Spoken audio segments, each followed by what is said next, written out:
Hi guys, for today's video, we're gonna drink our Lubanol barley grass. Ayan, this barley grass is pure and organic barley grass from New Zealand.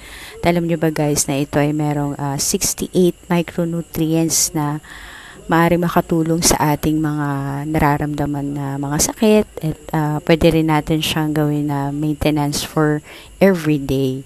Ayan. So we have our barley grass, baso, syempre, and some ice. Ayan, meron tayong ice. Kasi guys, alam nyo ba na the best na inumin to ng malamig.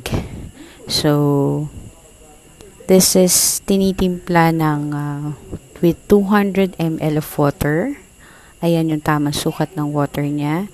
And our barley grass is 5 grams. So, ayan yung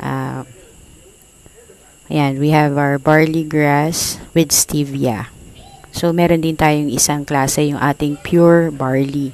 Oops, sorry guys, medyo may tumapo ng konti. Ayan, isalin na natin. Guys, ito, the best tong inumin kapag pagising natin sa umaga, 30 minutes before our meal. So, para lahat ng ating toxin sa katawan the other day is matanggal natin. Ayan, timplahin na natin. So, ako guys, prepared ko na inumin talaga siya sa umaga kasi ito pa lang busog ka na. So, may iwasan natin na kumain ng ibang pagkain na maaring makasama sa ating katawan. And good for sa mga nagda-diet din, sa mga sporty, sa mga bata. It's for the whole family. Ayan, maglagay tayo ng ice. Try nyo guys na may yellow, na may ice. So, talagang the best siyang inumin sa ganitong paraan. Ayan. So, ang preferred ko is ang ating barley grass with stevia. So, matamis siya guys. Ang ating pure barley is wala siyang tamis. So, pure lang siya and natural lang yung lasa.